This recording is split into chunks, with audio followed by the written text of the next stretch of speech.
Alors maintenant, on va voir la méthode qui permet de dépiler. Comme on vient de les signaler, alors ici, d'après l'algorithme qu'on vient d'avancer, ça va devenir la tête. Donc ça sera le quatrième élément qui va devenir la tête. Alors maintenant, on veut supprimer un élément. Comme on a déjà précisé, c'est un LIFO. Ça veut dire last in, first out. Ça veut dire que ça, last in, il va sortir en premier. Comment on va le faire? Il suffit, alors je vais plus ou moins écrire l'algorithme pour le faire. Alors, pour pouvoir supprimer un élément, qu'est-ce qu'on doit faire? Tout d'abord, je dois vérifier est-ce que la liste est nulle ou nulle. Je ne vais pas le faire, l'algorithme. Je vais simplement, au niveau de l'algorithme, stocker le premier. Je vais supprimer ce monsieur-là. Okay? Donc, je vais faire une variable temporaire qui contient le premier élément. Alors, pourquoi cette variable temporaire qui contient le premier élément? Parce que je vais par la suite le supprimer. Donc, je dois le garder quelque part. OK? Donc, par la suite, je dois. Le premier, ça ne devient plus le premier. Le premier, c'est plutôt quoi? C'est le premier next. C'est le premier flash next. Ça veut dire quoi, flash next? Ça veut dire que cet élément, le 3, ça va devenir le premier. C'est ça. Donc, le premier va être écrasé par le premier next. Le next, c'est le 3. Donc, vraiment, c'est ça ce qui devient le premier. Mais n'oubliez pas que j'ai la variable temporaire qui contient le premier pour que je puisse le supprimer. Alors, troisième étape, c'est quoi? C'est de supprimer. C'est free temp. C'est free le premier. Et c'est tout, je sors. C'est ça la méthode pop ou bien la méthode dépile. Je vais l'écrire en code source. Alors, compiler. Je vais faire la méthode dépiler. Alors, dépiler. Alors, je vais dépiler rien qu'en paramètre, simplement la pile. Il faut que je supprime la tête. Alors, c'est facile. Donc, ce que je vais faire, alors, je vais tester si la pile est égale à nul. Je sors tout court. Okay. Si, alors, la pile, si elle est égale à nul, je sors. Alors, maintenant, si la pile, il contient quelque chose, qu'est-ce que je vais faire? C'est facile aussi. Alors, s'il contient quelque chose, je vais créer une variable temp de type premier. Alors, le premier de type quoi? De type élément. Alors, je vais le nommer ici temp. Alors, temp, tmp, égale pile premier. OK? Donc, je viens de stocker le premier élément dans une variable temporaire pour que je puisse par la suite le supprimer. Par la suite, qu'est-ce que je dois faire? D'après l'algorithme qu'on vient de dicter, il faut que pile premier, il faut que ce soit la next. Ça veut dire quoi? Ici, dans l'énoncé, c'est suivre. Ça veut dire quoi? Ça veut dire quoi ça? Ça veut dire que ça a été à la tête, ça c'est le premier. Maintenant, le premier, c'est quoi? C'est le next du premier. Ça veut dire que c'est ça qui devient le premier.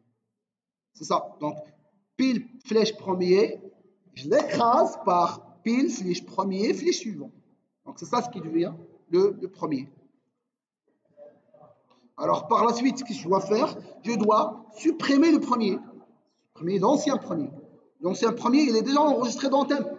Mais le premier, maintenant, si je fais pile premier, c'est vraiment le 3 ici, c'est le premier. Il ne faut pas faire free pile flèche premier. Si tu fais free pile flèche premier, tu vas supprimer ça. Alors que ce qu'on veut supprimer, c'est ça, c'est le temp.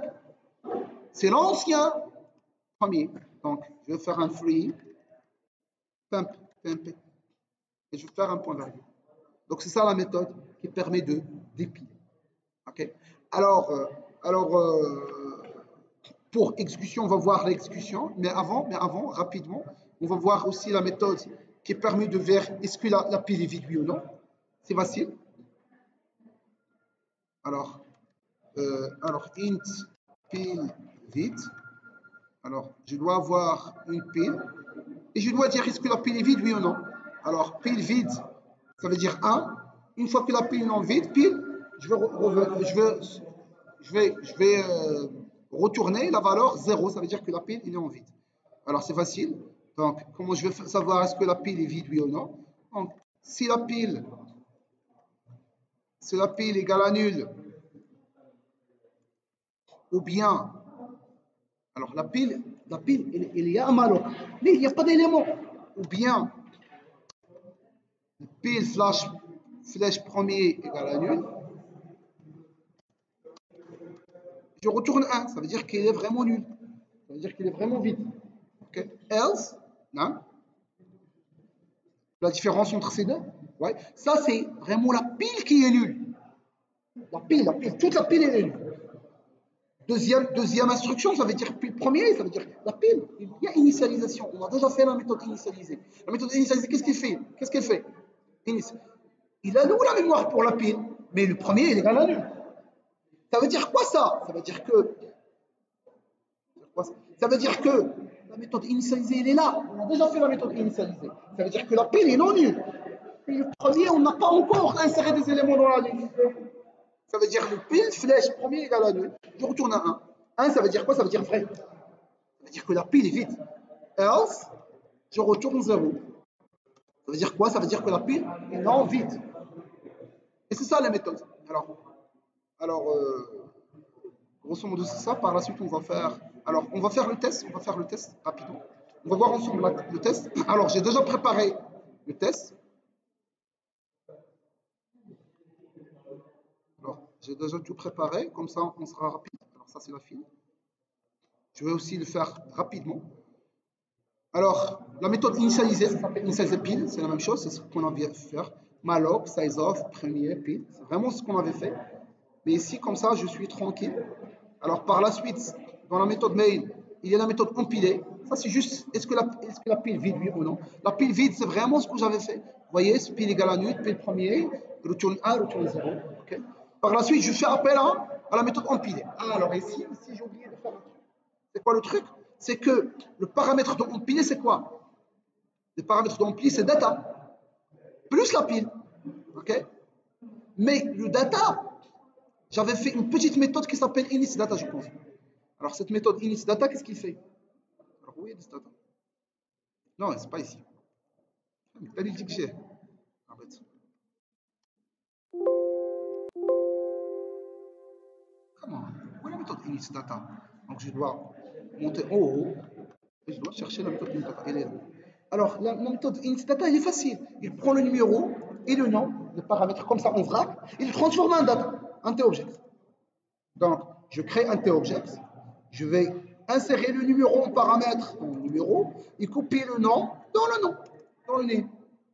Ça veut dire quoi? Ça veut dire lors de l'appel de la fonction name, alors ici, ça c'est la méthode main, normalement je dois insérer empilé, il doit avoir quoi? Data comme paramètre.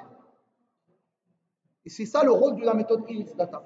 Ça veut dire je prends 55, objet 2, il va transformer 55, objet 2 à quoi? À un objet du type data. Il va l'insérer. Alors, si je ne veux pas faire cette méthode, qu'est-ce que je dois faire? Je dois faire comme ça, T1 égale, point virgule, T1, point, numéro, égale 55. D1, point, nom, égale, objet 2. C'est comme ça que je dois faire. Et en fin de compte, je dois passer le data comme paramètre. Ça veut dire quoi? Ça veut dire D1. C'est comme ça que je dois faire. Empiler myPil, virgule D1. Et par la suite, si vous voulez faire ça, aussi il faut créer D2. Data D2, D2 point numéro, D2 point nom. Et en fin de compte, empiler myPil, virgule D2. C'est pénible à chaque fois d'écrire 3 lignes juste pour construire le data. Donc c'est pour cela que j'ai pensé à créer une méthode qui contient 55 objets. Et automatiquement, elle va créer une data, c'est tout. Donc c'est ça la méthode. En haut, tout en haut, la méthode initData. Elle est là. Il prend le numéro et le nom. Il déclare un objet. Il copie le premier élément, le deuxième élément, et il retourne un objet. OK? Donc ici, au lieu d'utiliser ça, T1, T2, T3, T3, non. Je vais simplement faire la méthode initData, tout simplement initData, entre parenthèses 55, virgule objet 2, ça va créer un objet data en se basant sur 55 objets 2, et va le donner comme paramètre en méthode compilée. Ok. Alors maintenant je vais sauvegarder. Alors, bon, je vais exécuter ça pour qu'on puisse voir. Alors, bon, il veut qu'on j'enregistre ici. Alors je ne vais pas l'enregistrer. Je vais faire Notepad++.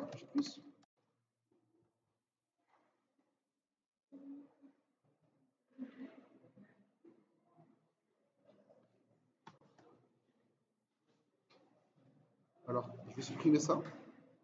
Close. Alors, je vais le supprimer. Alors, par la suite, on va exécuter ça.